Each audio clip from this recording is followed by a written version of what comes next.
Herzlich willkommen, meine Damen und Herren und alle anderen auch. Equality, an unfinished business. My name is Anna-Mari Arrakoski-Engard. I'm the head of the board of the Aue Foundation and would like to welcome you to the second Aue Foundation Symposium in the series Culture, Archive of the Future, Kulttuuri, tulevaisuuden arkisto. Our theme today, Equality. Nun möchte ich Ihnen kurz die Aue Stiftung vorstellen und Ihnen anhand unserer Stiftungsgeschichte zeigen, warum wir heute und hoffentlich noch lange die Arbeit mit Engagement und Leidenschaft fortsetzen werden. Und das mit den Werten des Alten und den Herausforderungen des Neuen. Die Aue Stiftung wurde vor fast 40 Jahren von Theodor Aue, einem finnischen Geschäftsmann mit deutschen Wurzeln, und seiner Frau Ulla Aue gegründet. Heute besteht die Aue Stiftung aus einem 5-köpfigen Vorstand, einer Geschäftsführerin, unserem Forschungsausschuss und Beirat.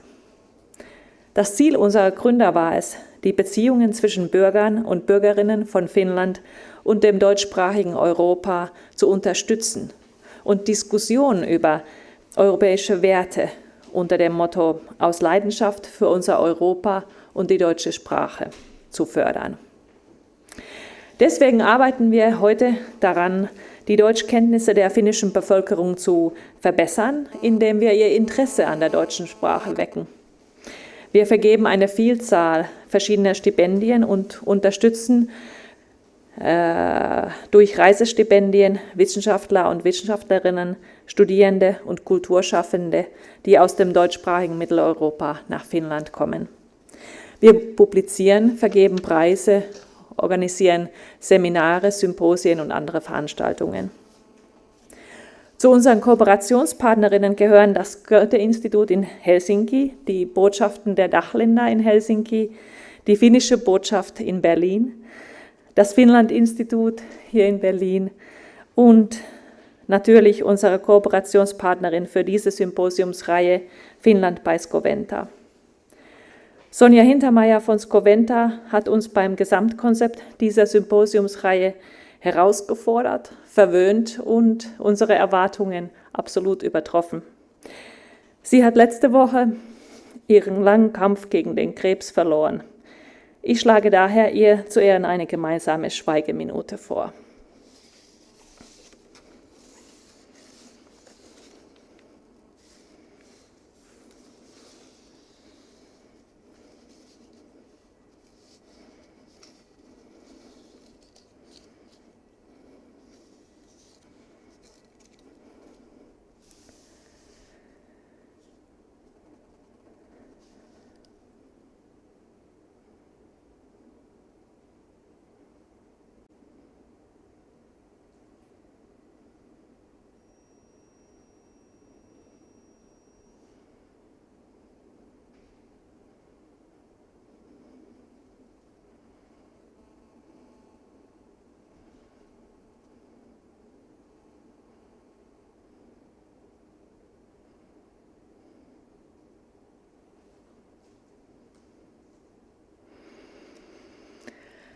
Sonja, wir werden dich und deinen Elan vermissen.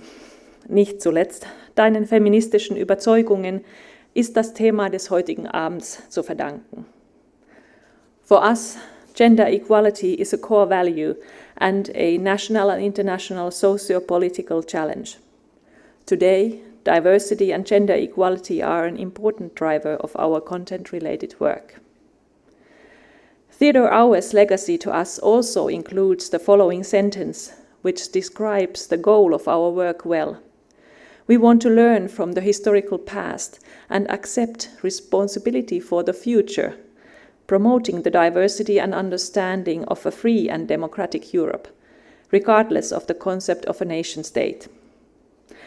The Aue Foundation has committed itself to this motto, and with the series Culture, Archive of the Future, Kulttuuri, Tulevaisuuden arkisto, we want to retrieve this concept from the sometimes dusty archives and make it come to life.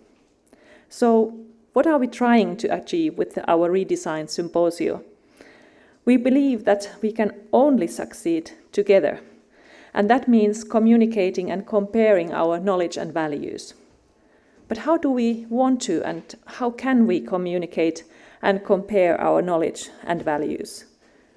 How can we, and I quote Theodor Aue once again, learn from the historical past and accept responsibility for the future, promoting the diversity and understanding of a free democratic Europe, regardless of the concept of a nation-state? Last year we started to question Finnish-German clichés and to enrich and get closer to the relations between Finland and the German-speaking countries based on current topics and debates. We are continuing that today with equality.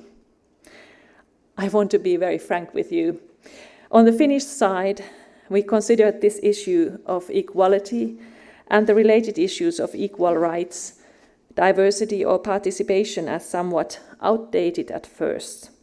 We thought that this topic had been sufficiently discussed and mastered in Finland. After all, we have done a lot for equal rights, and we perform well in international research on this topic, almost like a role model. I also confess that we smiled a little at the persistence and dedicated commitment of our German partners to this issue. After all, we are the country that created the International Gender Equality Prize. We are the country where a gender-neutral marriage law was passed in 2017 that allowed, among the other things, same-sex partners to adopt children. And of course, we are the country where women were the first in Europe to have a right to vote. Then we began to look more closely and went to the archives, look at the history, and found that we in Finland also needed further discussion on these issues of equality and gender justice. Indeed, if we want to continue to be a role model in terms of equality, we cannot rest on our laurels about having introduced the right to vote for women in 1906. For comparison, in Germany and Austria, the right to vote for women was introduced in 1918, in Switzerland in 1971. We found that the gender pay gap has been dealt with just as little as the fact that there are still far too few women working in IT or in the technical and scientific fields. At this juncture, I would like to whet your appetites about our theme for 2023, technology and progress. Nowadays, with people in technology sector programming our computers and working on the development of artificial intelligence, it is of great importance who contributes to writing the code, which must be as diverse as possible for the future. But now let's get back to our theme for this year, which has become alarmingly topical. The coronavirus pandemic and now the war in Ukraine have caused a great deal of suffering and continue to do so. A few weeks ago in Helsinki, we discussed, among other things, the impact of corona pandemic on equality. Today, therefore, we want to focus more on the war of aggression against Ukraine as a challenge to our values. What does it mean for a society that is mainly women and children who are allowed to flee? What does it mean that rape is still used as a weapon to demoralize an entire nation? What does it mean that we are suddenly slipping back into old cliched images of masculinity? What is the Finnish view on this issue? where compulsory military service has been an almost self-evident part of male biography, and what the German perspective, where disarmament has been the rule for so long. Wars and crises always mean social upheavals. This makes it even more important for us today to discuss equality, and not only in terms of men and women, but beyond binary gender classifications and with an intersectional focus. As we already know from Helsinki, we have invited exactly the right experts for this. I am happy and indeed very excited to leave the stage to them. As you will have noticed, the issue has captivated us and strengthened our resolve. With our series Culture, Archive of the Future, we not only want to promote a mutual understanding of cultural relations, we also want to delve deeper into burning issues of our time and enrich them with the knowledge from our cultural archives. I would like to thank all those who have worked hard to promote diversity and equality. Only when we stand up for diversity in our societies will we create the best opportunities to guarantee equality for all. And isn't that in turn the best argument for promoting diversity? I wish us all really lively event and debate in these beautiful surroundings of the Finnish Embassy in Berlin. Thank you, Ambassador Anne Sipiläinen, for the good collaboration. Thank you.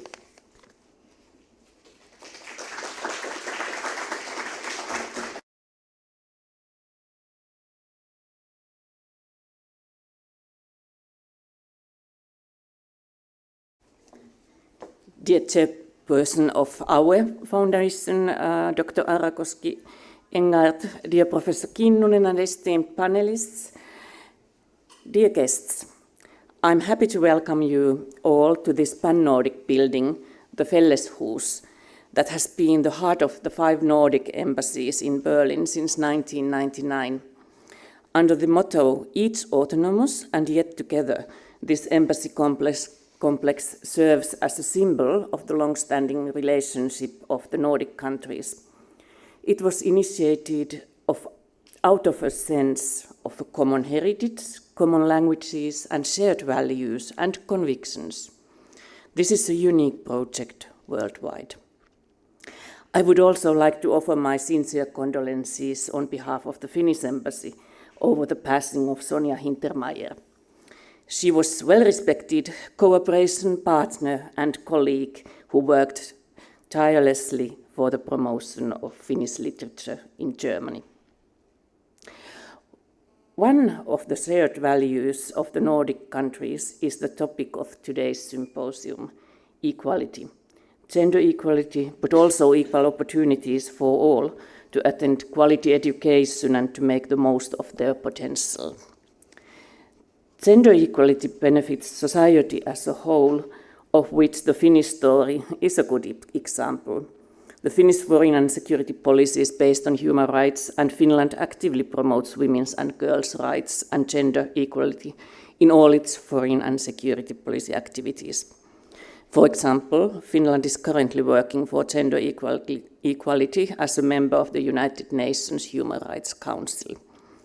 Finland has also, since 2017, awarded the International Gender Equality Prize, as was already mentioned. Dear participants, I wish we could have come together here at the Nordic Embassies in a more stable world political situation. The ongoing and brutal war in Ukraine is a topic we are dealing with every day and condemning the Russian aggression. The war is also a blatant violation of women's rights, and we have seen chilling evidence of this in Ukraine. Finland supports women's right to peace and security everywhere. Dear guests, in the coming keynote and discussions, we will hear about the state of equality in Finland and in the German-speaking Europe. We can learn so much from each other.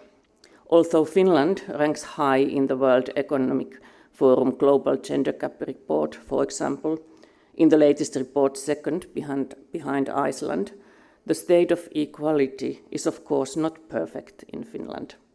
There is always room for improvement. But some good examples. Finland has a female majority in the current government, as we all know.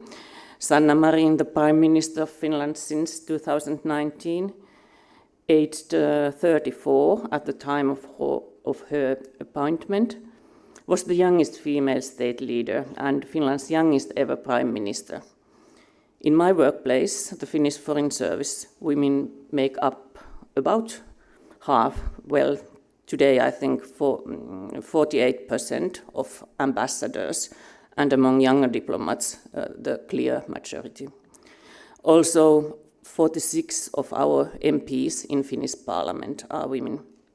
However, the situation is quite different, for example, on the communal level of politics. In addition, it's good to remember that equality is a matter for all of us, also for men. A concern about gender inequality that comes up often is that Finnish boys are not as successful at school as girls. This could be as a result of narrow models of masculinity. Reading and education may not always be considered masculine. If we break these stereotypical gender roles, we get a more equal society. And we must not forget that there are many other aspects of inequality affecting our lives than just the inequality between men and women. Reducing the discrimination of sexual and gender minorities are among the priorities of Finland's human rights policy. Finland promotes the rights of LGBTI people in the world, both by being active in political forums and by providing financial support. Right now in June 2022, we are celebrating Pride Month worldwide to recognize the impact LGBTI people have had in the world. However, the promotion of non-discrimination is work we are doing every day, not only during the official Pride Month celebrations. Dear guests, equality in Finland and worldwide can't be taken for granted. There is still room for improvement before everyone has the possibility to fulfill their full potential.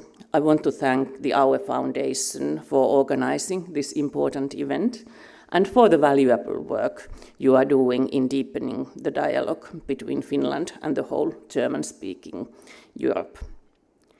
My warmest thanks also to Finlandpaiskoventa for co-organizing this event, as well as the Austrian Embassy in Helsinki and the Finnish Institute in Germany for your kind support.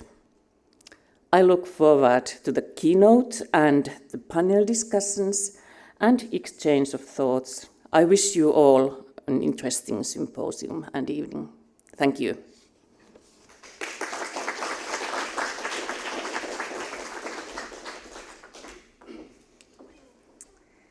Good evening, my name is Jana Mikats. I will moderate this panel discussion, but before I will present the keynote speaker, Professor Tiina Kinnunen. Tiina is professor in Finnish and Northern European History at the Department of History at the University of Oulu in Finland. And Tiina works actively in national and international academic networks and organizations, and currently she is the Vice President of the International Federation for Research in Women's History. So Tiina's focus of research is in women's and gender history in the 19th and 20th century, with a focus on transnational feminism, social and cultural history of war, and biography. And in addition to Nordic history, Tiina is particularly interested in history of German-speaking cultures and areas. And currently, I think her biographical projects deal with feminist life of Alexandra Krippenberg and Ellen Key, and she looks at these biographies from a comparative perspective. And in today's keynote, Tiina will talk about women, war, and peace. Please.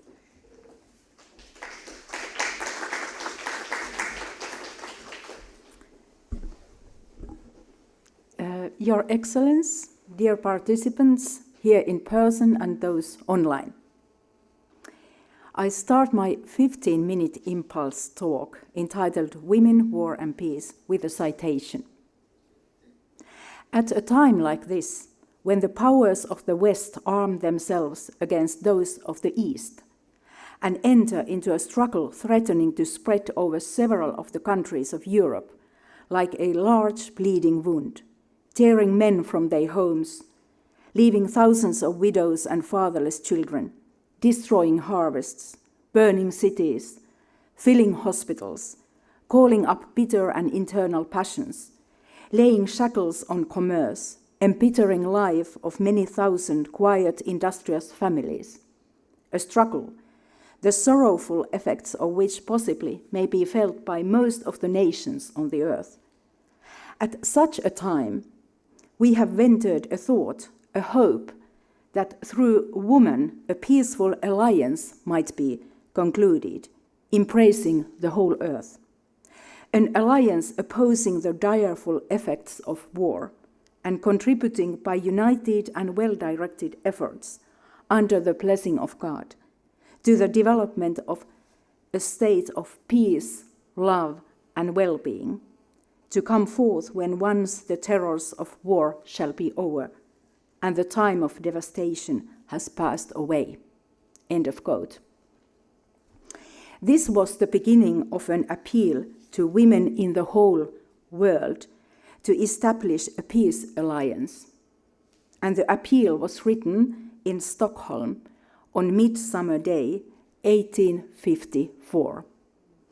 It was published in the newspaper Times on August 28th the same year.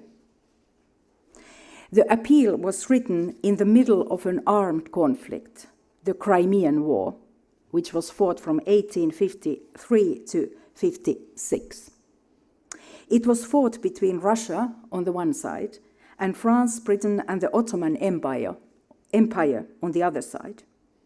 And the war was mainly fought on the Crimean Peninsula. Russia was defeated, and the humiliation prompted the new Tsar Alexander II to introduce social reforms in his backward empire. The appeal did not have any direct effect, as no women's alliance came into being. Instead, the Crimean War is associated with the British Florence Nightingale, who improved the treatment of wounded soldiers. The appeal fell into oblivion. It was recovered in 1915, and a reprint of the original text was produced. In addition, a translation into Swedish was accomplished. Who was the we of the appeal? I quote, "We are Swedish women united for the care of poor orphans and destitute families in Stockholm, the capital of Sweden." End of quote.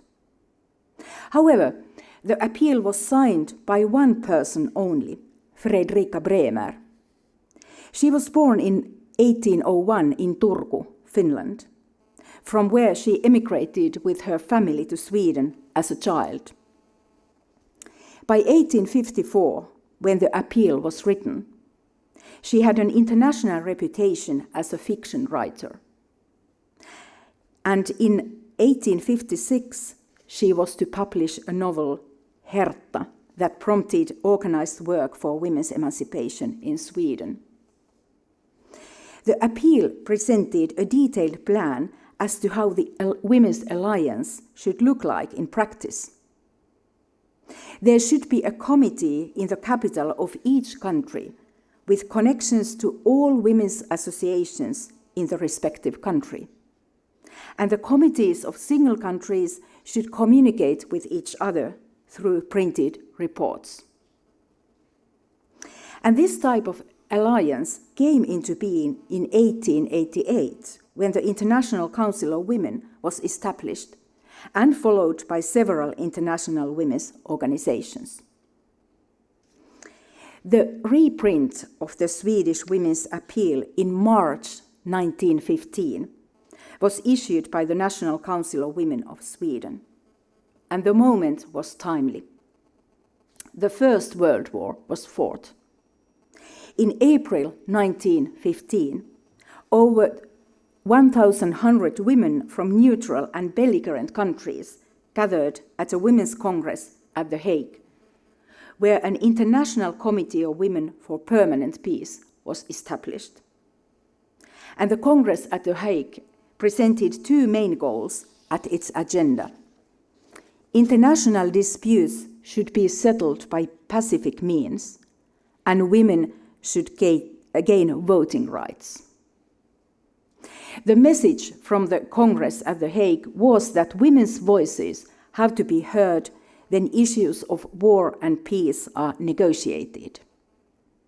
Ever since, this message has been heard, and too often neglected.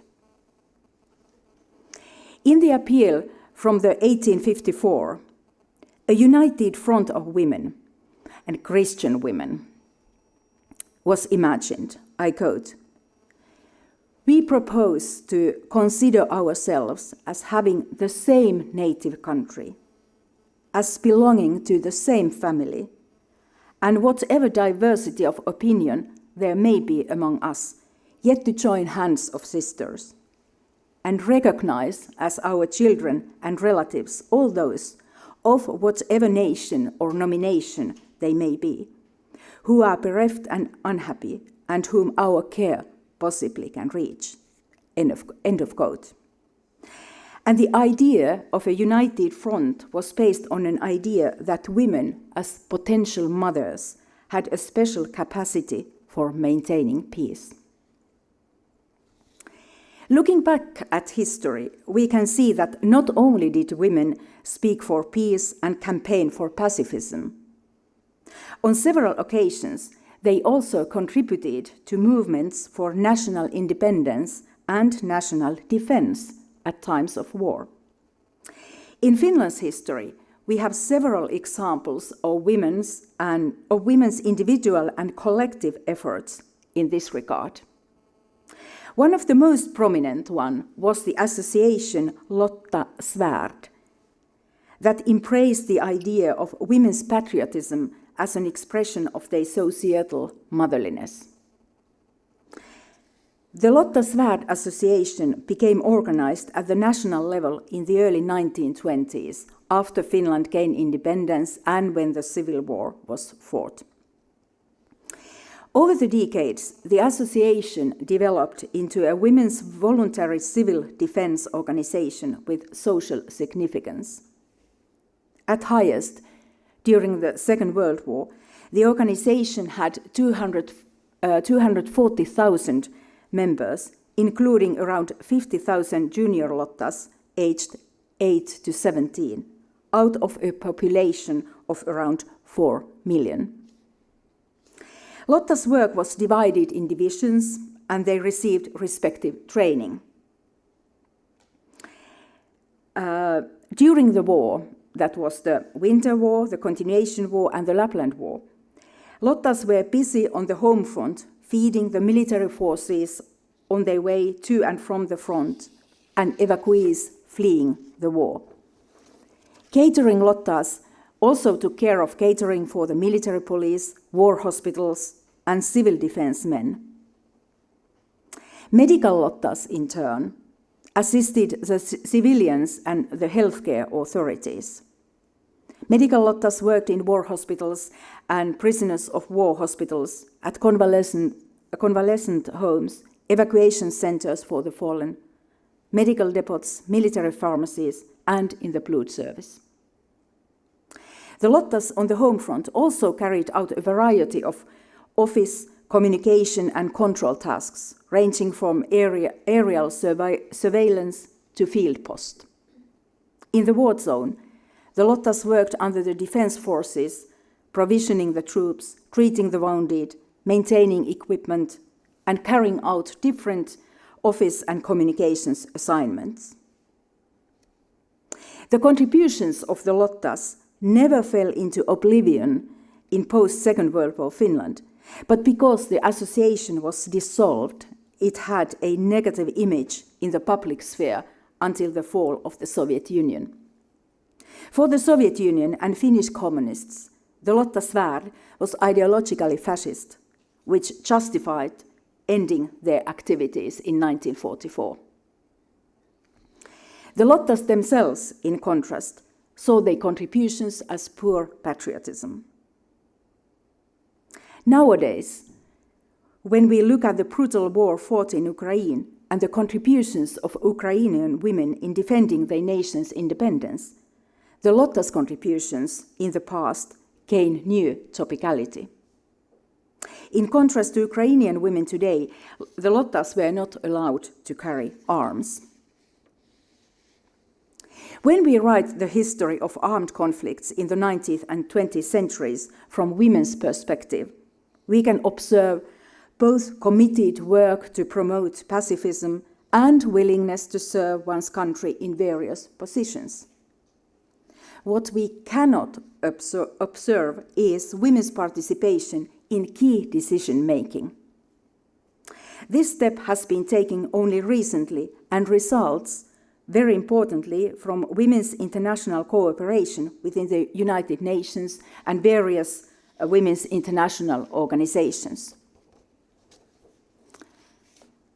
The Security Council of the United Nations adopted Resolution 1325 on women and peace and security on October 31st, 2000. And the resolution reaffirms the important role of women in the prevention and resolution of conflicts, peace negotiations, peace building, peacekeeping, humanitarian response, and in post-conflict reconstruction, and stresses the importance of their equal participation and full involvement in all efforts for the maintenance and promotion of society, of peace and security. And the resolution also calls on all parties in conflicts to take special measures to protect women and girls from gender-based violence, particularly rape and other forms of sexual abuse in situations of armed conflict.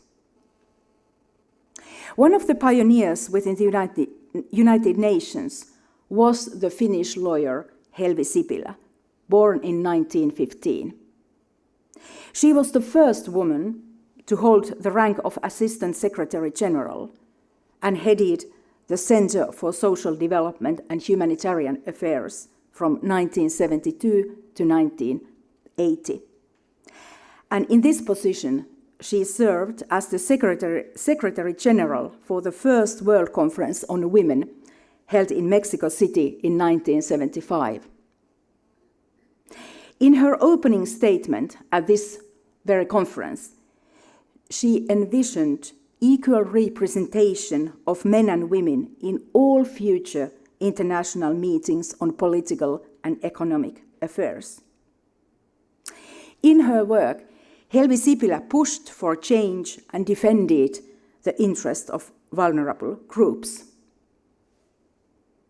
In the Winter War that Finland fought in 1939-1940, she, being pregnant, had worked as a Lotta in the air surveillance.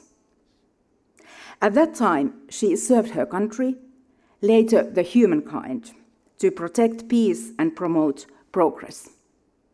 And for her, these two aspects, patriotism and internationalism, were not contradictory, but closely interrelated. To conclude, when we look back at history, we see how the development of what we today call feminist foreign policy results from a gradual process over decades and even centuries. And it results from joint efforts of generations of women thinkers and activists and men who have supported women. Thank you for your attention.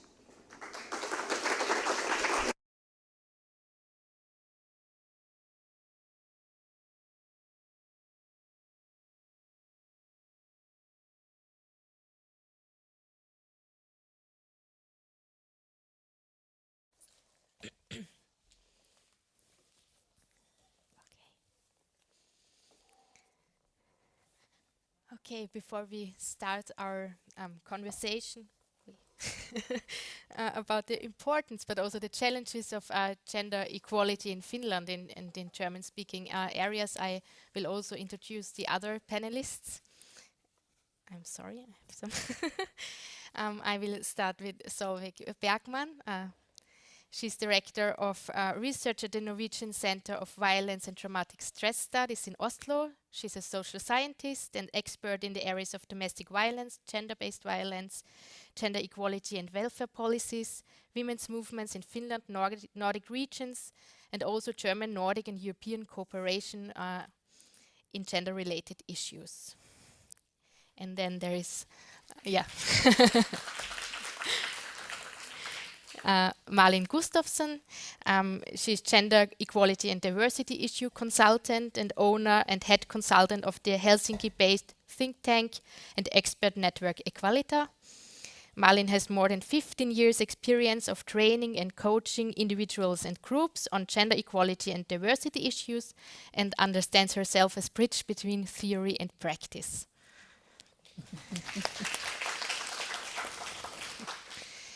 And last but not least, we have here Fikri Anil Altintaş. He's from Berlin, and he's he/she Germany ambassador for UN Women Germany. And Anil works as a political educator and author. His work deals with masculinities, gender inequality, privilege, and the deconstruction of non-white Muslim masculinities in Germany. Welcome.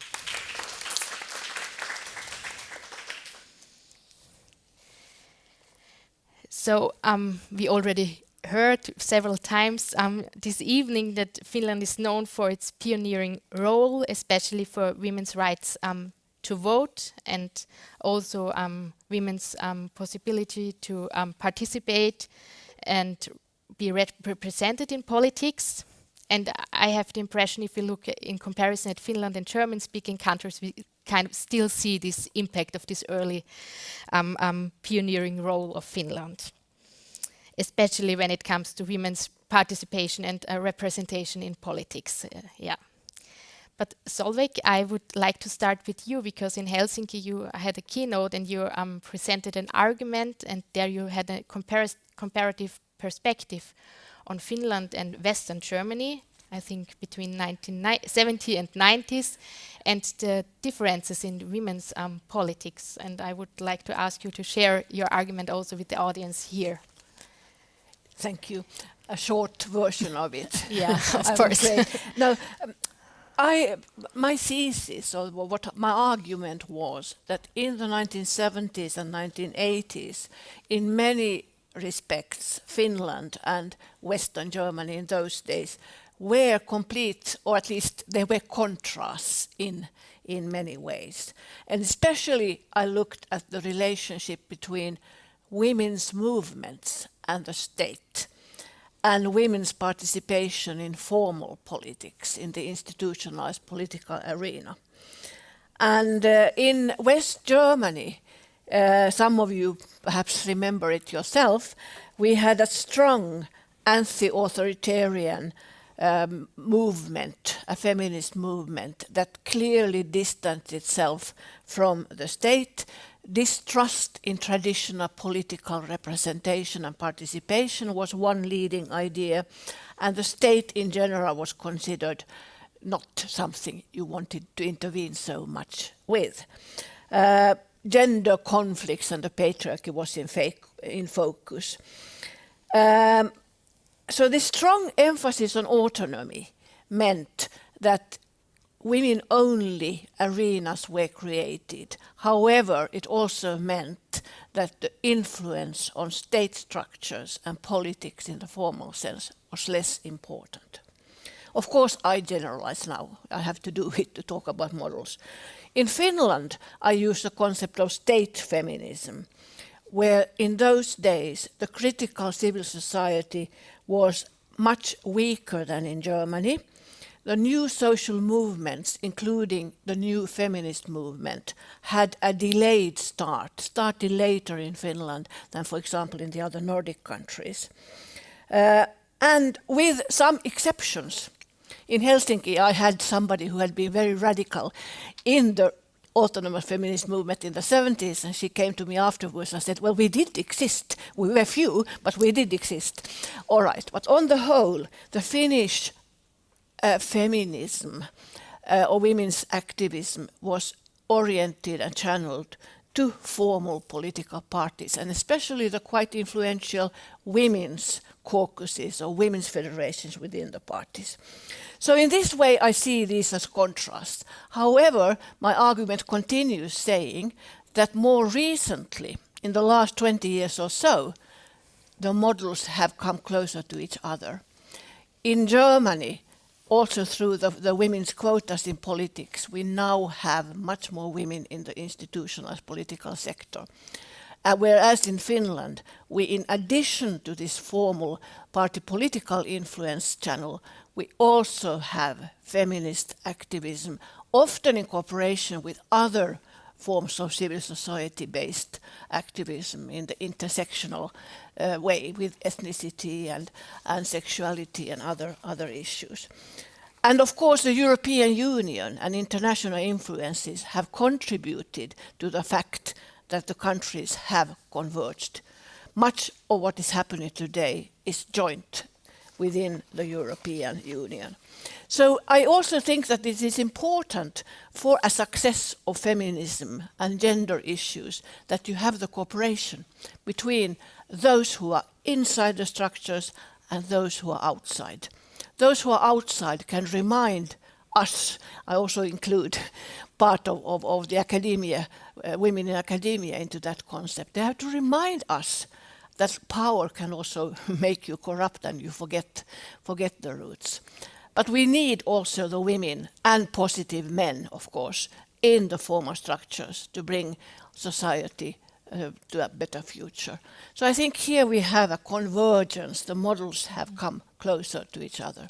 That was my working hypothesis. Yes. Okay. Yeah, thank you for sharing it. But I would like to add a question, because do you see, I know it might be a difficult question, but is there a benefit for this early state feminism, like you described it for Finland, or is it what is more beneficial for gender equality or women's movement? Can you I think that we would often say that there have been blind spots in Finnish gender debate until recently.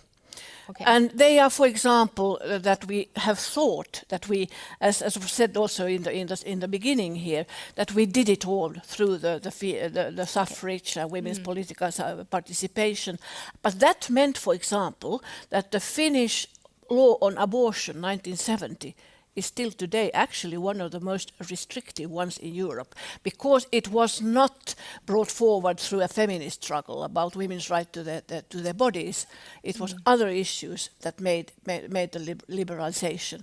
And that means that we do not in Finland have free abortion, contrary to other Nordic countries, for example.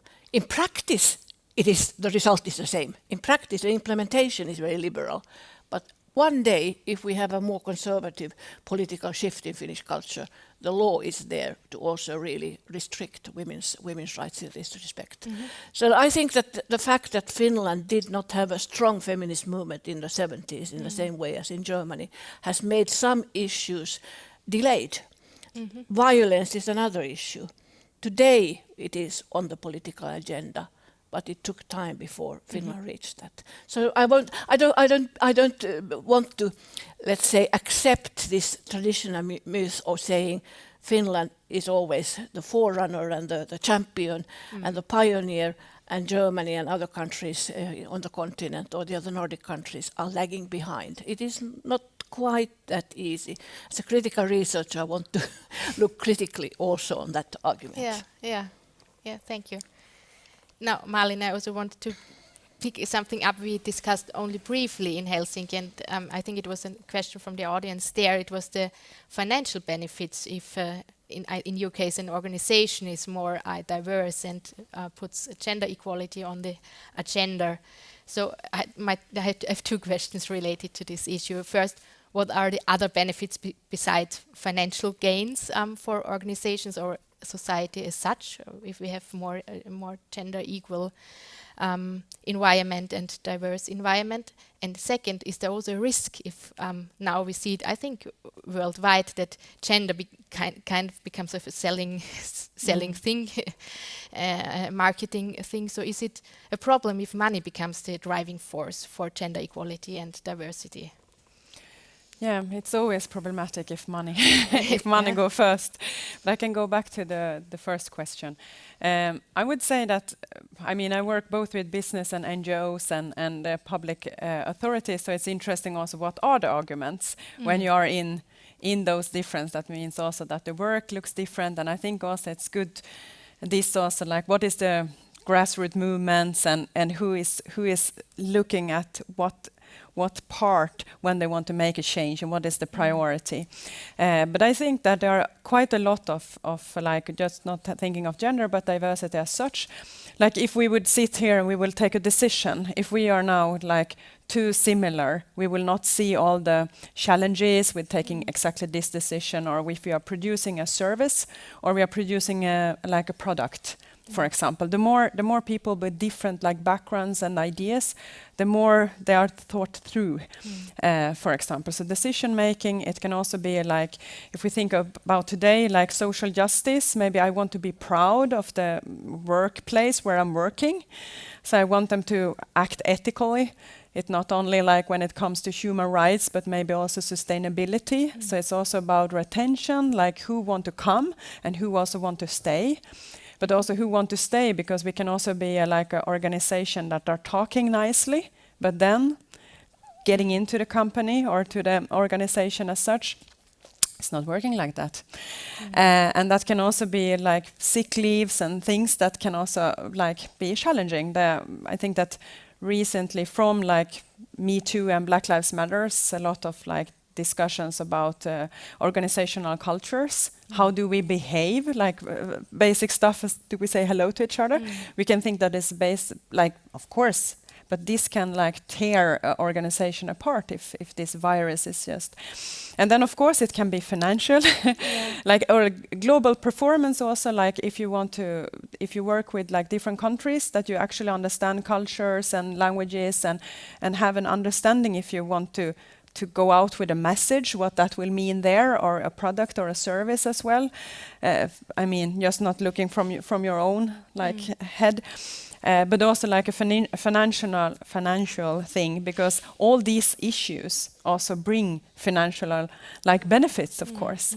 But I always say that if we say we do this because we can earn money on diversity or LGBT or what women or whatsoever, is always dangerous, because then we know also that there are costs, and if we are not ready to pay that price, I see that's a challenge. And then when it's not a trend, if it's not important anymore, so if human rights and these issues is about capitalism in the end, I think it's problematic.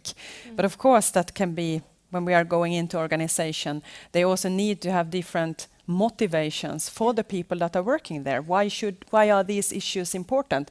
Well, those working with selling, then maybe it's the money. Those working with HR, maybe it's the rentation, So there may be different arguments that are used at the same time. But when you get in money, I think it can always be problematic because when money talks, then... But have you seen like a trend that you get more requests from organizations that want to like have a better performance? Definitely. I have always been a bit annoyed sitting in Finland. I'm like, nothing is happening here. Like when will people wake up, and what will happen? But this Me Too and Black Lives Matter in Silicon Valley, because as you might know, Finland is quite a tech country, that have been a push. So I would say like just we are late compared to other countries here, and maybe the last 3 years huge things have happened. I have been quite alone in Finland doing this, and now there's a lot of people doing this because suddenly there is a market. And I think it's great that we are more of us as well, because there are different perspectives and different experience where people coming from. We are less from the academia. I have a master in gender studies, and I would not say that everyone on the field have it, and it's great, because then we have different strength, and then we can help organizations, in particular, I think, I mean, due to the laws, people like our authorities and all our municipals and schools, and there have been the law, but it's different if you're forced or then when it's a bit trendy and important. So I'm happy for this challenge, like this change somehow. Okay, yeah, thank you. Now, Tina, I would like to ask you, because you, in your keynote presentation, you present mostly like the connections between women and for women's movements, but it's especially, I can speak for German-speaking areas. Currently, there's a lot of debate and also conflict within the movement. So I was wondering, from a historical perspective, is this something new or something unique? Probably not, but you will. Yeah. And also, do you see differences between Finland and, because we heard it, that Finland seems to be quite not so controversial in some issues than maybe Middle European countries. Do you see there a difference as well? And also, is it good for a feminist movement if there is some kind of friction, or is it better if everyone is on the same page? Yes, looking back at, can you hear me? Yeah, okay, because I had a strange feeling that it doesn't work, but it works fine. Thank you. Yes. There. Well, of course, we have a. First, I would like to have a remark on what Solveig said, and it kind of reminded me when you were talking. If you allow me, I will very briefly. When you were talking about this Finland as a forerunner and the other delayed, and so. It just reminded me how this nation has been used also as an argument when we look back at history, like 19th century women's movements and early 20th century, when there was the nation was also used as an argument. Well, look at that country. They have already given women some rights, and we haven't. That it was a useful tool. Yes. So the nation is like to. Yes, in one country, women could use nation as this as a strategy. Yes, because the other countries were already there. They had given women rights, and our nation has not. And we cannot be so backwards. And so it was a useful tool as well. But it's interesting that it's still, I mean, that we still use it.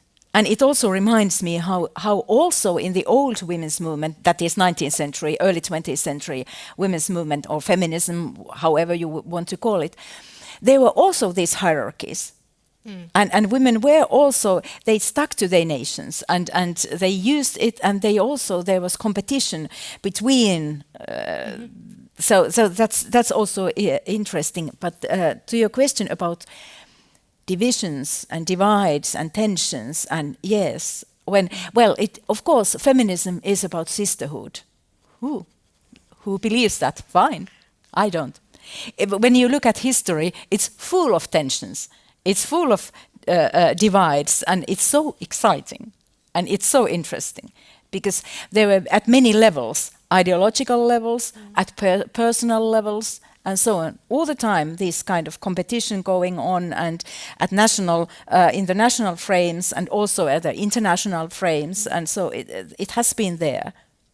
Ideologically, between various conceptions, and also class-based conceptions, that was very important, and of course, there were religious-based divides and so on. It was such, and is also today. And I think it's a driving force. I mean, so as far as women can also work together to some point, but also because that would be a kind of.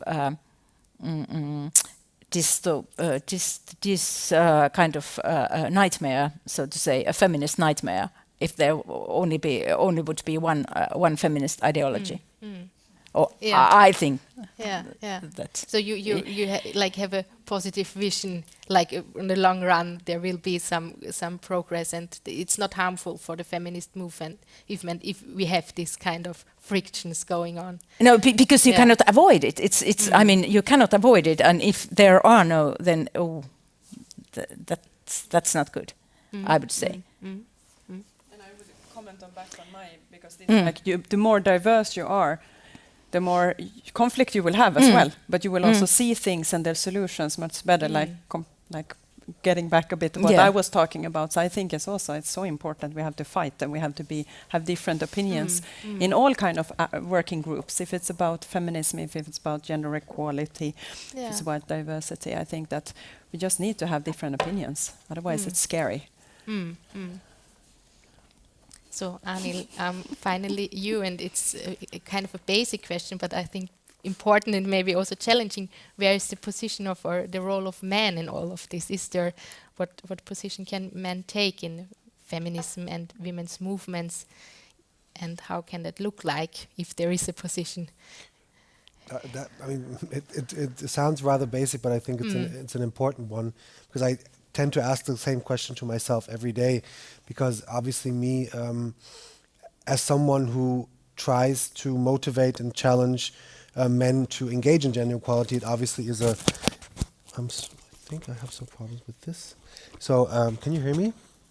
Yes, good, thank you. First of all, I would say, out of instinct, it's the place that especially women will give men in this context, because I feel like from a pro-feminist perspective, I would say, in an approach, you have to ask yourself that question, because I do think that there are a lot of men, including me, that may do work that is framed as feminist, but I always would ask myself if it's my place to speak in a certain context. So I do believe that the role of man is, if not one of the most important, because the work has been done. There are solutions on the table. It's up to us men, and us men is always very complicated. But for the sake of the argument, I would say it's very important for us men to first acknowledge that there are problems, and acknowledging the problems that there are in the inequality, there are certain solutions that were on the table for a long time now. So the role of man is, rather than acknowledging, is also asking yourself the question: what can you obviously bring to the table, and how can you reflect your own privileges? And not by privilege, this is also a very general concept maybe, but privilege is, there's one German sociologist, Kim Postler, who says men have to realize that being a man in society is a scandal. And it sounds rather funny, but it is, because when we look at not only you being a man, but also the role that you have as a man, I feel like, oh my God, it's just, yeah, maybe I'm sorry. Thank you. Maybe I'll take. So yeah.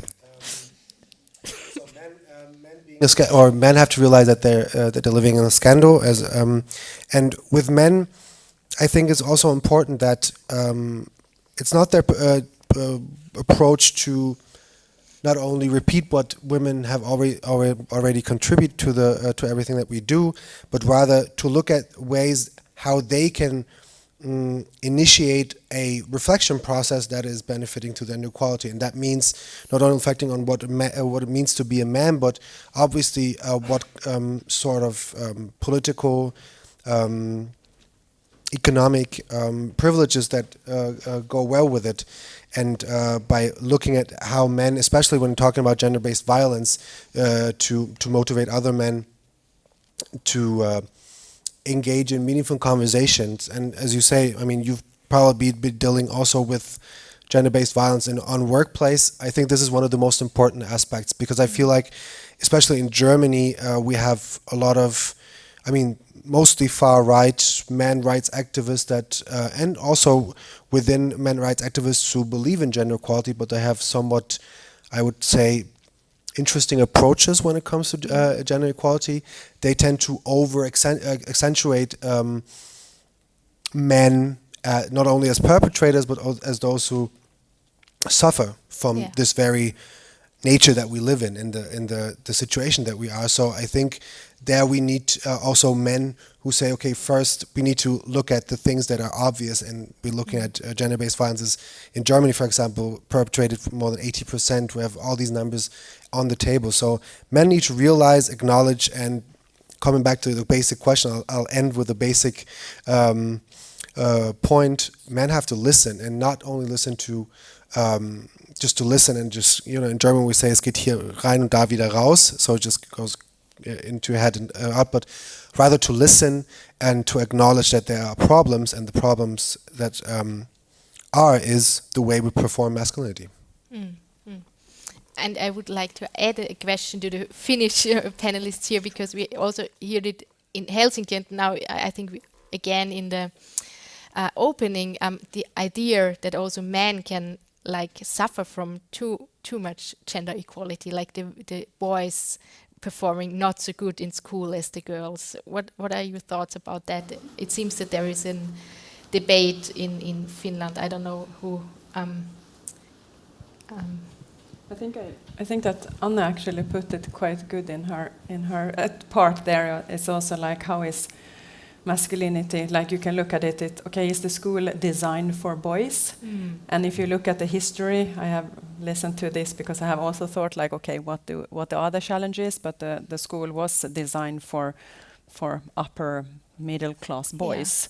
So, and school haven't changed that much, but how much do masculinity go well with performing well in school, for example, and what are the challenges there?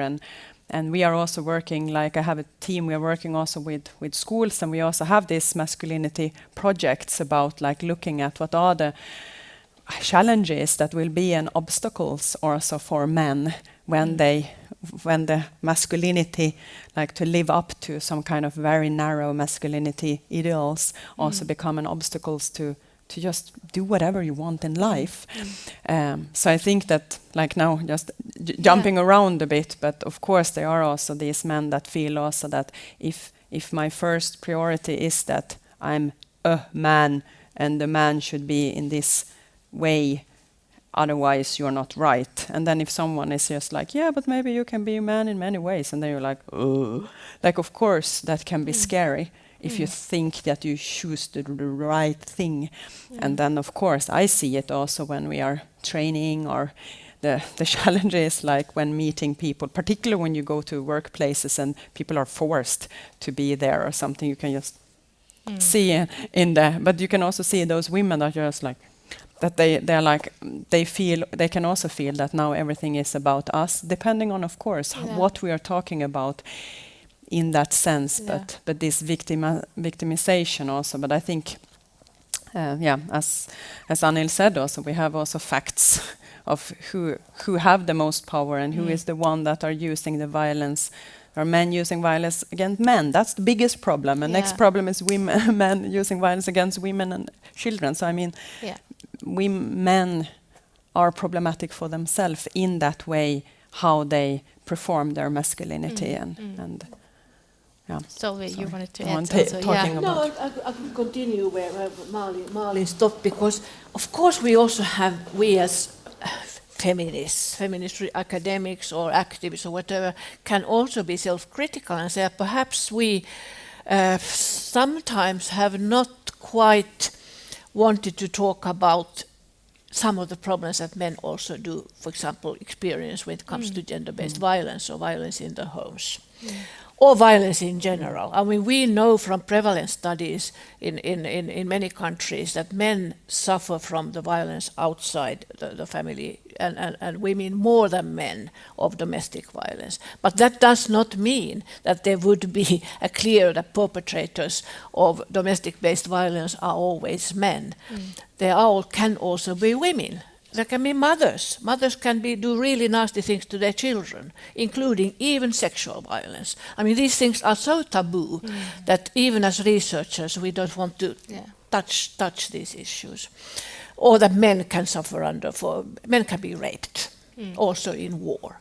But we have at the same time remember that we still have a power structure in society. That means that research shows that women are more affected than men of certain forms of violence, for example, or things in the labor market and so on. But you can have two thoughts in your head at the same time. And I hope in Sweden, I can say this in this Nordic house, in Sweden they still talk about men's violence against women. That's the government phrase for domestic violence. in Norway and in Finland we talk about violence in close relations and gender-based violence and try to include more groups there. So there are also differences in different countries for many political reasons, historical reasons, strong activists who also kind of frame the discourse. Yeah. Daniel, yeah. Whoa, okay, I'm sorry.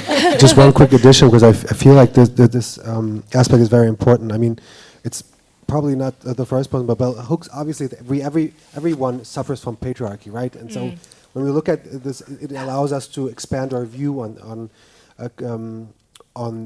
the necessity of looking also about men who suffer from the situation that we're in. Obviously, this very, not very new, but now gained popularity, a phrase of toxic masculinity has gained so much importance that I think we need to also look at the history of this very phrase, because toxic masculinity as a phrase stemmed from the 1980s of a mytho-poetical movement in the US where basically men try to detach themselves from the toxic masculinity that they were taught by their parents, but they came to the false conclusion and said we need to reinvent and look at historical events and rediscover masculinity. In Germany, we have this case with Björn Höcke, who's one of the leading figures of the AfD, the right-wing party, who said we have to rediscover our true masculinity. And this is obviously tied to this question of the crisis of masculinity that is also discussed in not only in right-wing context but also in liberal media,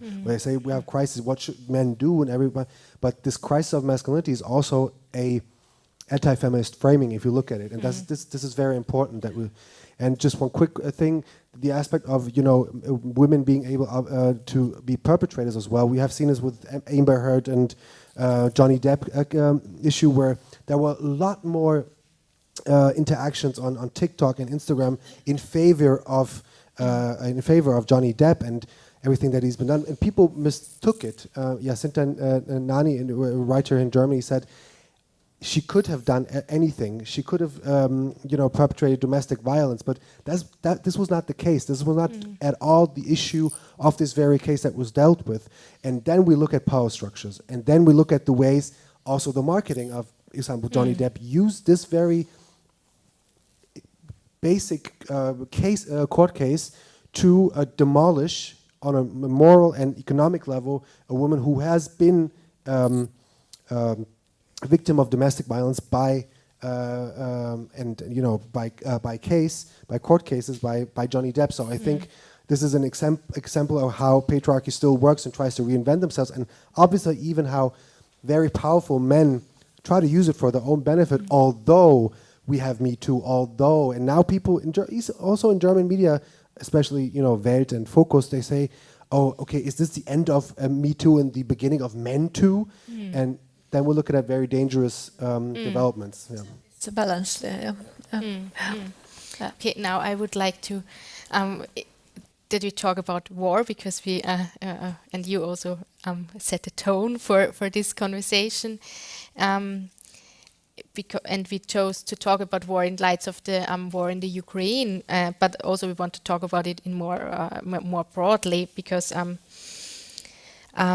we will talk about war and the impact on gender relations, but also politics and leadership. And I would like to start with you again, Solveig, because why is it so important, especially from the perspective of an expert on gender-based violence, to talk about gender and war? Absolutely, and when I think about Tina's keynote, it struck me that this discussion about gender equality has also been used by women's movements and activists related to war in different ways. We have the pacifist strand, and we have that still today. Just now, when Finland discussed whether we should apply to membership in NATO and so on, then suddenly there was also this group, Finnish Mothers for Peace, that appeared and said no, because NATO is an aggressive, militaristic, masculinistic project, and we, mothers, women of Finland, we do not want to join that. So I mean that we have that strand there. On the other hand, we have those, both in Finland and in other countries, who say men and women both should have compulsory conscription. When this morning I live in Oslo, I stood at the airport and there was a huge queue of young conscripts who take the military service. And it's compulsory in Norway for both young women and young men to go to the army, in contrast to Finland where it's voluntary. And today about 30%, I think, of the conscripts are women. Women are more often than not motivated or want to study, or then it's easy in Norway to say, okay, then forget it. So compulsory, it's compulsory within kind of, marks. But then this discussion, is it gender equality that both men and women go to the army? I think this discussion we will also now have in Finland, related also to the war in Ukraine. So that also goes back historically. But when we talk about Russia's war and aggression against Ukraine, of course we have to listen to the women who are in different roles engaged in this. Women are engaged as refugees, as victims, of sexual violence, but also victims in general, as soldiers, as warriors, Ukrainian women are, and as decision makers or negotiators, so they should be. And women refugees, and also children, they're highly traumatized and vulnerable. And I wonder if all European countries, and I also think about the Nordic countries, have we really been prepared for that many of the refugees who now come to our countries, what background they have, how should we treat them, and what can happen to them on the move to a new home country where they stay as refugees. What can happen in the camps? What are all those traffickers who are sneaking around refugee camps and so on? This we should have been prepared for. With this we should have known that can happen. It does happen. And in Norway we have some very nasty cases that have happened recently. So that is certainly something we have not been so well prepared of. Perhaps you are better in Germany. It would be interesting to hear about that. And then women, of course, are victims of war. Also men can be victims of war. And not only in Ukraine, also in Russia. It's interesting phenomenon in Russia, these soldier mothers committees. And who really, I mean, if they can stop Putin, that would be really something. They did it during the Chechnya war, they mobilized. But now we hear very little about it, perhaps so much repression now against that group. But sexual violence in war and conflicts is something we do discuss. And thinking about being here in Berlin, knowing what happened here in the aftermath of the Second World War, in those days, this was such a taboo issue that it was not discussed and still not discussed amongst the elderly who have experienced it.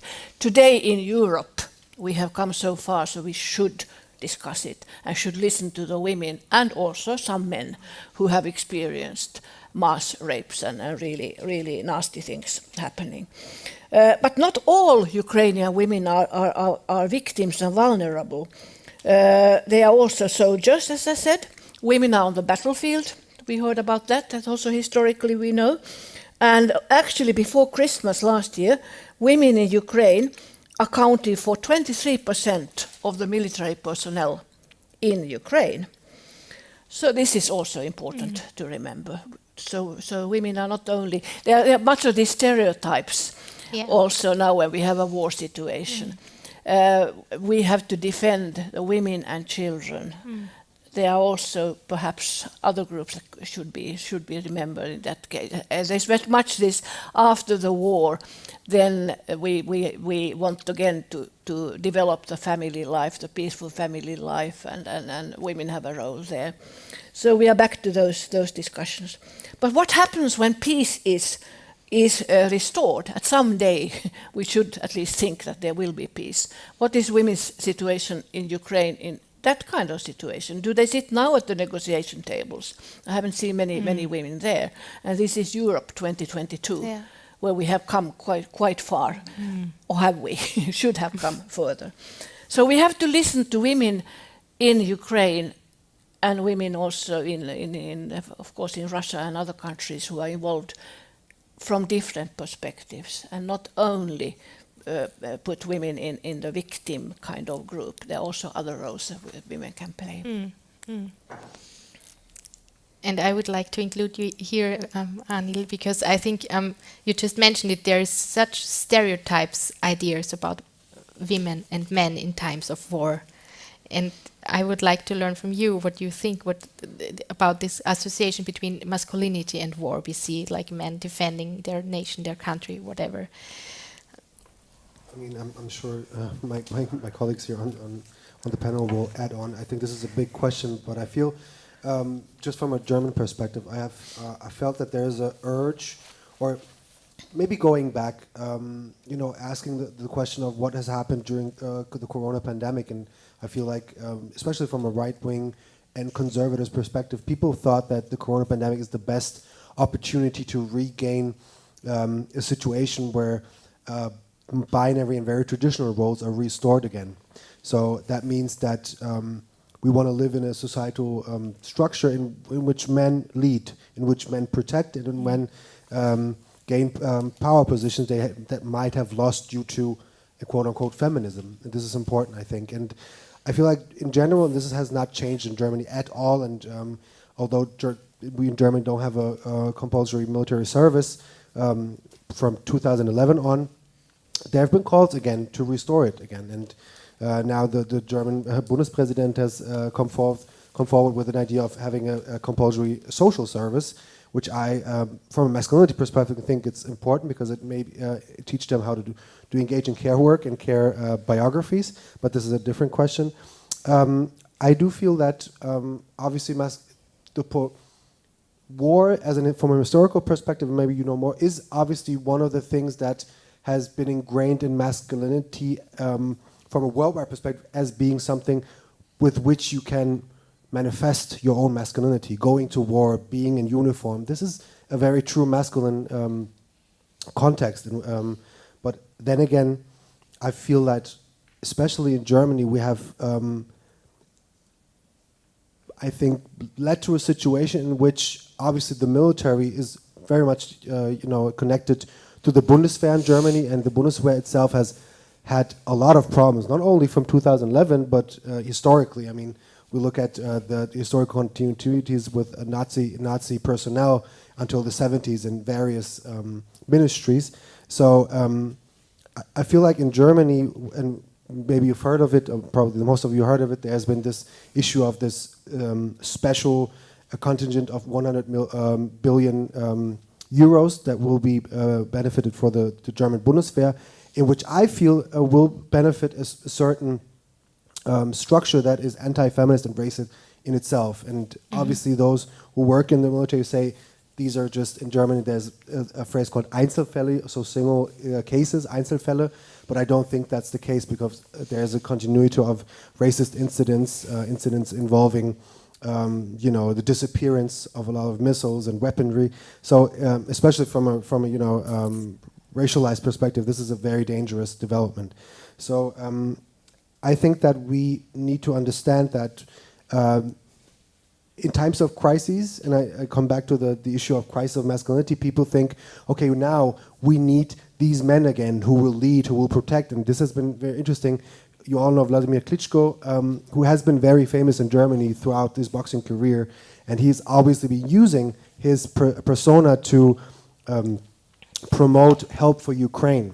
And you see that with Zelensky too. So they were omnipresent in German media in T-shirts, but yet again military shirts and military uniform. And I feel like this will be leading to certain orientation for young men, seeing that okay, now we see the importance and necessity of men who lead, who are on the front and who do not hide from Putin.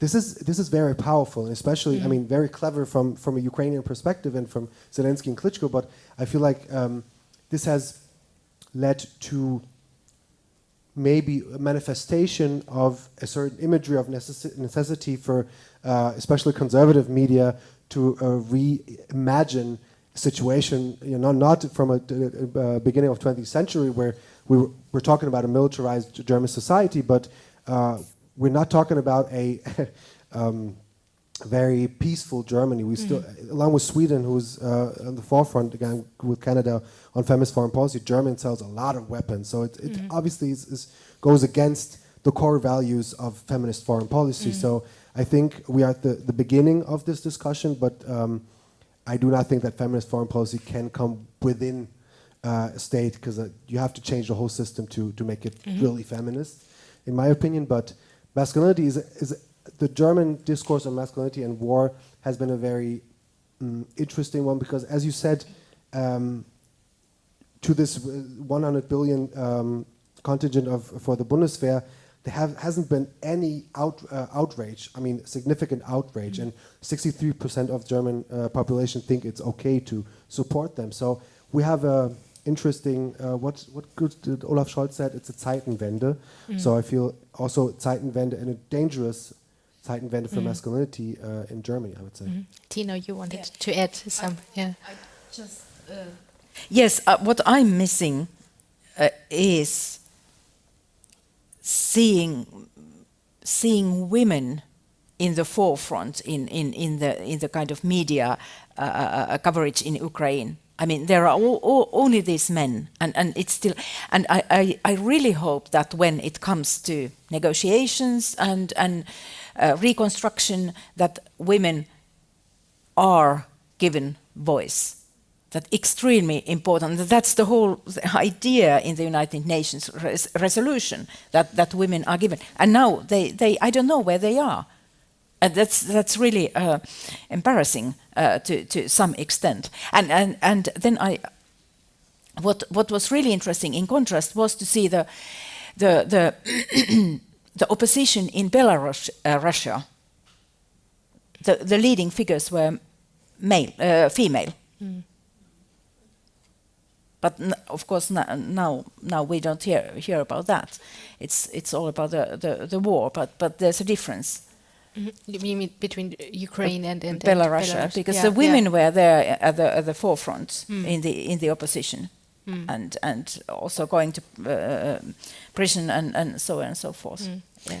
And I also want another question, because Anil just mentioned, and you were quite critical about military and defense, and we just before had here a conversation that Finland kind of is permanently in a defensive position. You said, or you quoted someone, because it has this border to Russia. So I guess you do not question military, or I had the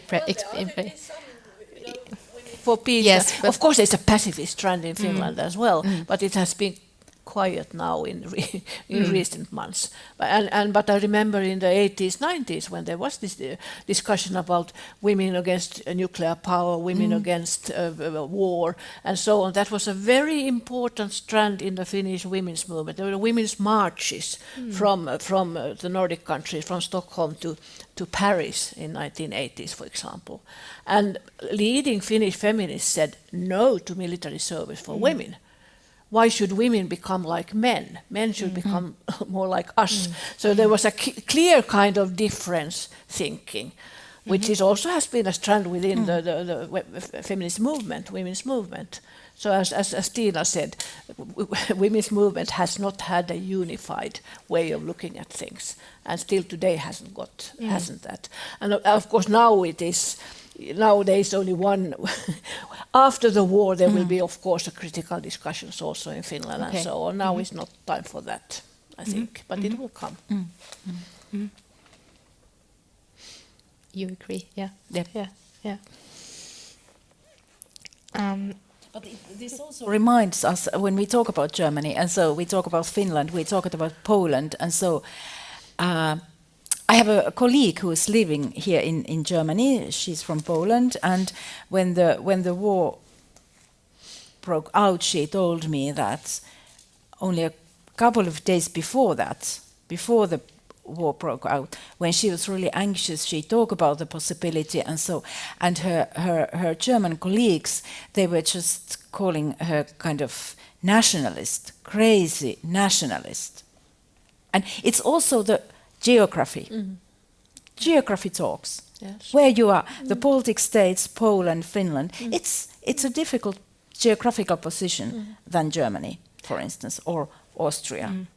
It's just a poor fact and a kind of realism at this point of time.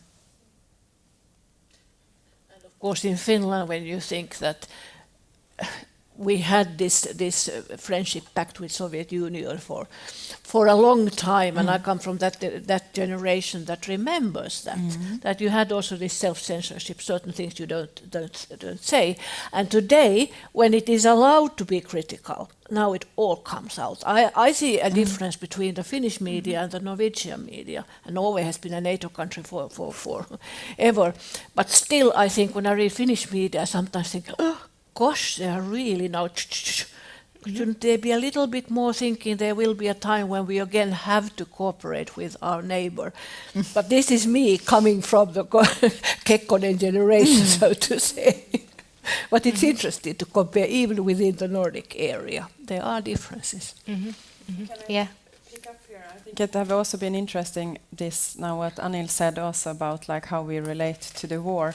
Also, what does it mean, for example, that we have a prime minister that is a woman, for example, and what does it mean? Like also, I have maybe like with my feminist friends, I have been like felt like, I'm happy that we have a female-dominated government, because I would get so fed up of all war talk, and I feel that they somehow that this could be a time where you could actually just like somehow build up, because we already have this military, we have all these structures, we have this border, and what does it mean in a time where we look at the neighbor, and how are the political talks about this? And I feel somehow that there are feminists there. They are very aware of how to talk. A bit also I was thinking during the corona, how do you talk about it? Is it like we have to fight? I was like listening a lot of like which words do they use when we have something that is a threat? When do we come into these military discussions where we also have the ideas of what it is and who can solve it and what are the best methods to deal with it? So I don't know, this is like what we have been reflecting on and what it means like when they are, I think also like we were talking about that also when Sweden now also going into NATO, and they also have a female leader, that how do they talk about these things, which words do they use? And we have of course a male president that is there around as well talking, but it's different because he's not alone. He still has, and our prime minister would in a case of war would be the one that is there on the top. So I was reflecting of what you were saying. The president is on the top of the military forces. Yeah, that's right. Yeah, sorry. Yeah, that's right. Yeah, I think the president. Yeah, that's right. Yeah, that's why he has been so much into this. But I was reflecting of that when you were telling these things also, that how could this, how are these talks and how do we talk about things and whose voices are heard when we talk about army and this assumption we talked about before, prior to this discussion, that do we need female leadership? Does this make a difference? Is it like, because we hear this again, that if only women would be in powerful position, maybe the world would be a peaceful place. I mean, we have heard it back in history, and you mentioned it as well.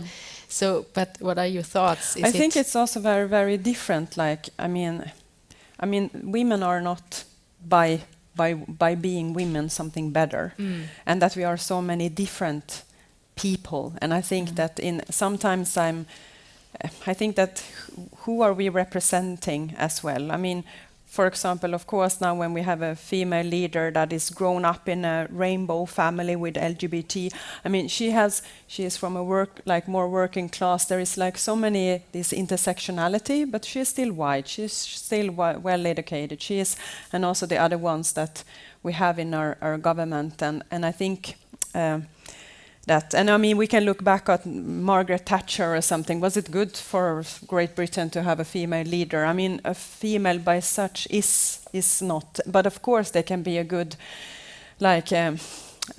role model. We always need role models. But I would like to see much more when it comes to gender equality. I want to see more men that are role models. and to bring up like what is the way, what are different like healthy masculinities, like the way of being. If those men that feel that they are in a crisis, that there is no female leader that can help out there. I mean, but still also that you cannot just put one man because there are so many men, and there are men with immigrant background, and there are men that are gay men, and they all have their relations and how to relate to masculinity as such. So in one way I think like, yeah, it can be good with the gender of the leader, but it's also so much more complex. I don't want to believe in, like you also said, I don't believe in some kind of sisterhood. I believe more in like a siblinghood, and that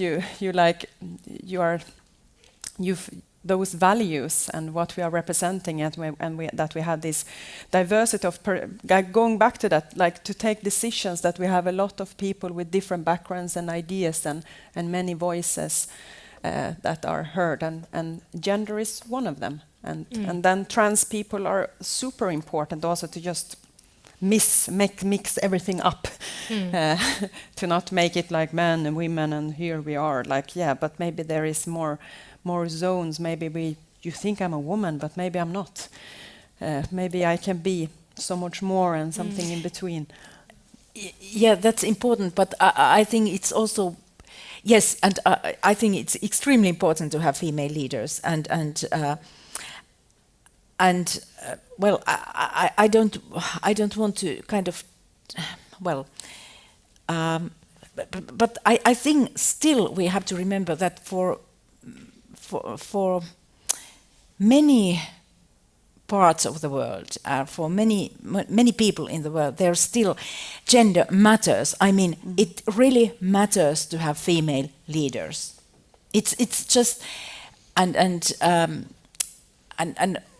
what I'm also a bit kind of very often what we see is that we from Western countries, that we are kind of imposing our own ideas on other parts of the world. And also that it's a huge step for majority of women in the world that there would be female leaders. And I mean, do you understand what I mean? That women matters, and it's extremely important to talk about women's issues and female leaders, and of course about trans issues and intersectionality. But this women aspect is so important for big part of the world. But why is it so important, do you think? Because to have female role models, to have female as leaders, because women with very little, or girls with very little education, and so on and so forth, it's so important. And we were talking about this issue in the federation, in the International Federation for Research in Women's History, because we, from the Western part of the world, we thought that it's so outdated to have this title, this name, Federation for Research in Women's History. It's so outdated. It has to be about gender history. But then there were older colleagues who reminded us that, well, to get somewhat accepted in different parts of the world, this new way of doing history, this gender is something so threatening and something unclear, and so. But women's history is really something understandable, and it's really a kind of step forward to have that. So that's my kind of plea for not forgetting women. No, but I think it's also depending on. I think that I don't want to have a woman leader in Finland or those. I want to have them that they would be working class. They would be like they can still be women, but it's not enough. They have to. We have to add. We are like we have those women leader. We need the more intersections in there, because of course women is half the population. So if they cannot have a power, that is still. But when we have power, then I don't want to see more white women. I don't want to see people like me. I want to also see people that are black women that have power positions in my country, because I believe in that it cannot only be me copies of me. That is not how Finland looked like, and there need to be more voices. We need to have decisions made of many kind of people. But they can be women as well, of course. But it's okay with a black guy, as well. No, but I mean... But I was also thinking about this, that it is important that we have diversity, but that we don't kind of throw the baby out with the bathwater. So I sympathize with your view as well. And now this concept of gender, that is also something which is now the extreme right-wing forces in Europe, especially in some Central and Eastern Europe, have taken this concept of gender and they define it in a way which is not the original meaning of the thing. And that is what the Istanbul Convention has really been threatened by. I cooperate quite a lot with countries in Eastern and Central Europe, and there they say to me now, we can't use concept of gender anymore, but we can use women. We can talk about violence against women, but not gender-based violence. I say, fine. This reminds me of the somewhat elderly, more radical feminists in Scandinavian countries who also say that gender, don't use it so much because then we forget that it's about women. Let's introduce women again. So it is quite interesting with this kind of politics of naming. And sometimes you use it strategically. Yeah. So but is it only strategically? Because you just mentioned that in some countries this but then you have to take the definition back to you. But that is, this is a massive movement now that has affected the Istanbul Convention, that some countries have not ratified it. And because there's gender in Yeah, and I don't say we should go back from that, no, but we should realize what it's all about. It's a part of this campaign which we have now, which can affect women's rights and other oppressed people's rights throughout Europe and Western world. So we have also to understand why it has emerged and what tools are used there, and try to fight back in some way. I don't know how to do it, but it is quite threatening right now. You wanted also to... A lot has been said. I totally agree with what you say. I just wanted to remind mostly myself that obviously the discussion on women leadership is also a very, as you said, a privileged discussion. It's a white women discussion.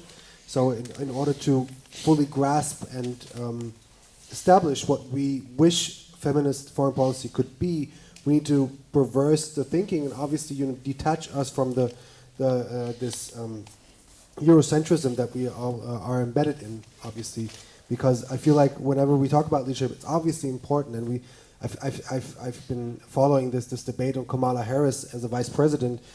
A lot of young women in the U.S. and throughout the media, they championed her for being elected, but then again we look at Eric Adama as a very rich, very everything person that obviously does not reflect the realities of people of color in the U.S. So when we'll have to detach us from the Eurocentrism and look at the real power structures, that is, white people are in the minority in the world, and that's a fact. So brown and black people are in the majority, and we have to look at feminist foreign policy from a perspective that not only, and this is obviously very important, that doesn't only look at them as the victims of obviously they are victims of this white dominant structure that we have created, but also they will be and should be, especially when we talk about climate justice, where a lot of women have been developed as leaders, that we'll need to listen to them.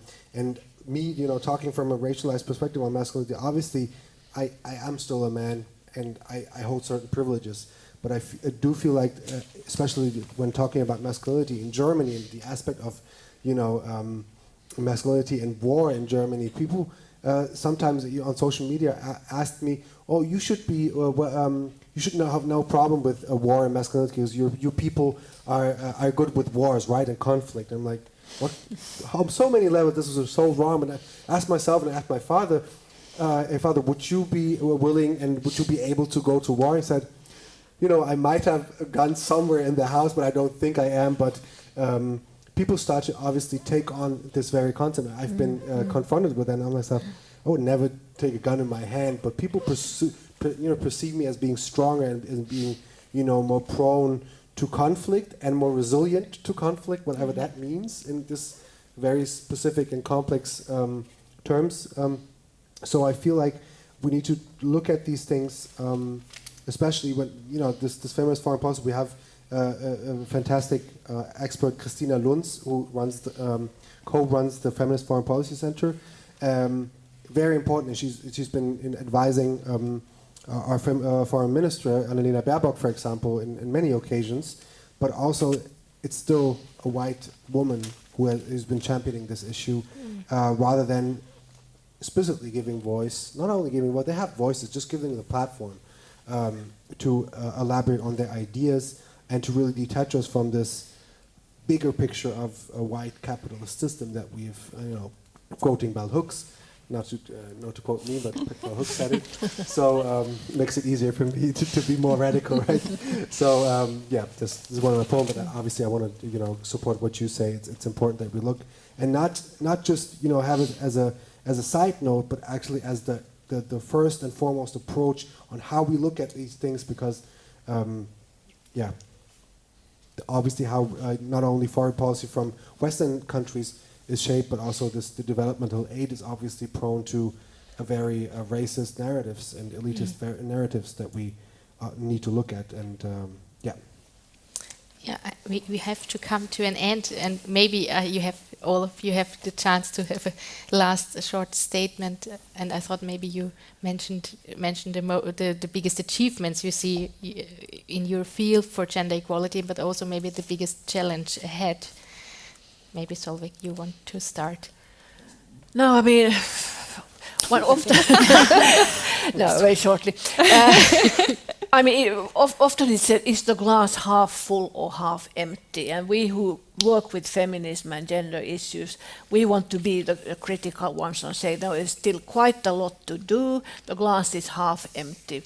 But we have also to acknowledge that the situation today for women in some parts of the world, the privileged part of the world, has changed dramatically.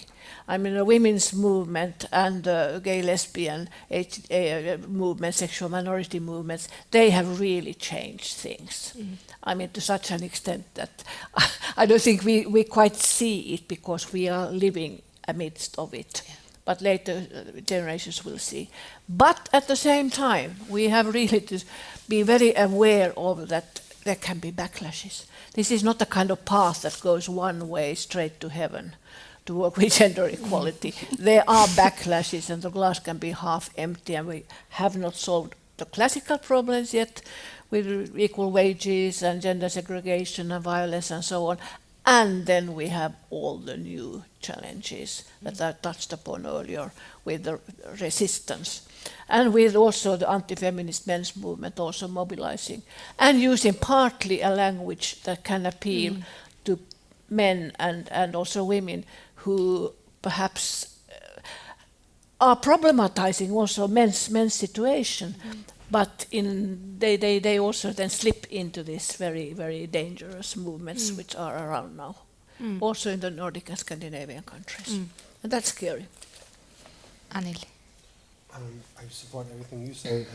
I just want to maybe highlight one aspect that I feel is important that we have reached, that we have men talking on these panels, and not from I'm against everything you say, but more I support what you say and I try to learn from you, and I try to adapt it for my own context as talking and working with men. I think this is a great achievement, because when we realize that men also do suffer from patriarchy and there's a way out, there's a lot more to do, and not only from feminism, also just for women, but patriarchy is the problem, and you suffer from it too. I think when we take on these approaches, we can achieve a lot. But obviously, as you say, the backlashes are high. But this is again a historical reality, as you say.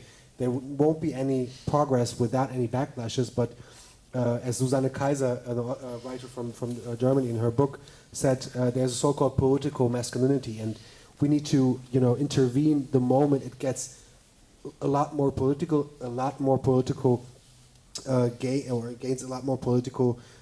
sphere, and this manosphere that we talk about gains a lot more popularity. So, and this is obviously where I think as men we need to look closely on what developments social media is supporting in that sense, and that obviously from Hanau to New Zealand to everything that we've been seeing also in Norway, they were all anti-feminist and they were all racist, and this is closely linked. So looking at these links and hopefully see more men not all do feminist work and care work. I think we need to support care biography for men, because that's the most important thing, I think. Yeah. Marlene. Yeah, I see. Maybe if I continue on what Anil said, like this backlash and these like challenges, I see also with this manosphere and like men not taking responsibility for their own like mental unhealth or their crisis, and then just puking it on other people like minorities and women. And I also see how that is silencing like important discussions in Finland as well, and people like, and also everything from you can be an artist, you can be a politician, and when you're a female, you just that just like comes. And I really hope we could get some kind of tool to deal with that.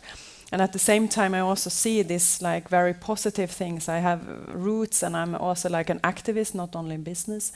And I see this importance when we think about like Me Too started from, okay, Tanja Burke, like black, but not really like then the white people, okay.